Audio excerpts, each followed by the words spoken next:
ఓం విఘ్నేశ్వరాయ నమ. సంపూర్ణ రామాయణము బాలకాండ 7వ అధ్యాయము. అలా వాళ్ళు ప్రయాణిస్తూ సోనా నది ఉన్న ప్రాంతానికి చేరుకున్నారు. ఆ ప్రాంతము ఫలాలు పుష్పాలతో చాలా శోభాయమానంగా కనిపించింది. ఈ ప్రాంతం ఇంత ఆనందంగా అందంగా ఉండటానికి కారణమేమిటని రాముడు అడగగా విశ్వామిత్రుడు ఇలా చెప్పాడు. పూర్వకాలంలో బ్రహ్మకుమారుడైన కుశుడు రాజపాలన చేసేవాడు. ఆయనకు కుశాంబుడు, కుశనాభుడు, ఆధూర్తజనుడు, వసురాజు అనే నలుగురు కుమారులు కలిగారు. ఆ నలుగురు యవ్వనవంతులయ్యాక కుశుడు వాళ్ళను పిలిచి, మీరు నలుగురు నగరాలను నిర్మాణం చెయ్యండి, వాటిని ధార్మికంగా పరిపాలన చెయ్యండి అని ఆదేశించాడు. అప్పుడు వాళ్ళు కౌసంబి, మహోదయము, ధర్మారణ్యము, గిరివ్రజపురము అనే నగరాలను నిర్మించుకొని పరిపాలించారు. ప్రస్తుతము మనము గిరివ్రజపురంలో ఉన్నాము. ఈ పట్టణాన్ని వసురాజు నిర్మించాడు. ఈ నగరము 5 పర్వతాల మధ్యలో ఉంది. సోనా నది 5 పర్వతాల మధ్యలో ప్రవహిస్తుంది. ఈ పట్టణాన్ని వసురాజు నిర్మించాడు. ఈ నగరము 5 పర్వతాల మధ్యలో ఉంది. సోనా నది 5 పర్వతాల మధ్యలో ప్రవహిస్తుంది. అందుకే ఇక్కడ ప్రాంతమంతా సస్యశ్యామలంగా ఉంటుంది. కుశుడి 2వ కుమారుడైన కుశనాభుడికి 100 మంది కుమార్తెలు కలిగారు. వాళ్ళందరూ కూడా ఘృతాచి అనే అప్సరసకు కుశనాభుడికి జన్మించారు. వాళ్ళందరూ విశేషమైన సౌందర్య రాసులు. మెరుపుతీగల వలె చాలా అందంగా ఉండేవారు.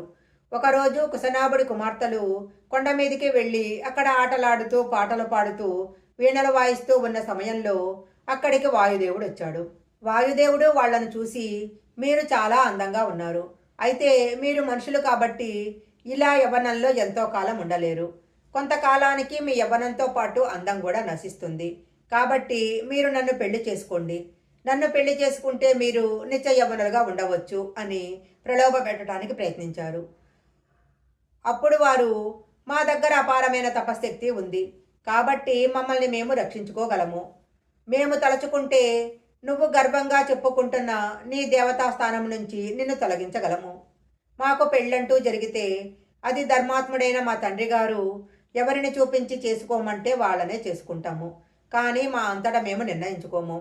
ఈ దేశంలో ఏ స్త్రీ తన తండ్రిని కాదని సొంతంగా తన భర్తను నిర్ణయించుకునే రోజు రాకూడదు అని ఆ కన్యలందరూ ఏకకంఠంతో చెప్పారు. వారి మాటలకు ఆగ్రహించిన వాయుదేవుడు ఆ 9 కన్యల శరీరంలో ప్రవేశించి అవయవాల యందు సంకోచత్వం కల్పించాడు. దానివల్ల వాళ్ళందరూ అవయవాల పటుత్వం కోల్పోయారు. తరువాత కన్యలందరూ కుశనాభుడి దగ్గరకు వెళ్ళి జరిగింది చెప్పారు. అప్పుడు కుశనాభుడు తన కుమార్తెలను చూసి, అమ్మ, మీకు ఈ స్థితి కల్పించిన వాయుదేవుడిని మీరు శపించలేదు, ఓర్పు వహించారు. నాకు చాలా సంతోషంగా ఉంది. స్త్రీకి ఉండాల్సిన ఆభరణం ఓర్పు. 9 కలిసి ఒకేసారి అంత ఓర్పు పట్టారు. మీలో ఒక్కరికి కూడా కోపం రాలేదు. అందం అంటే ఇదే. ఓర్పే దానము. అన్నిటికన్నా గొప్ప కీర్తి ఓర్పే. ఓర్పుకు మించిన యజ్ఞం లేదు. ఓర్పును మించిన ధర్మం లేదు. ఆ ఓర్పు వల్లే ఈ భూమి నిలబడుతుంది అని చెప్పాడు. అదే సమయంలో చూళి అనే ఒక మహర్షికి ఊర్మిళ కుమార్తె అయిన సోమద అనే గంధర్వ స్త్రీ ఉపచారాలు చేసింది. అలా చాలా కాలం ఉపచారం చేశాక ఒకరోజు ఆ మహర్షి ఆమెతో, నేనేమి మీకు చేయగలను అని అడిగాడు.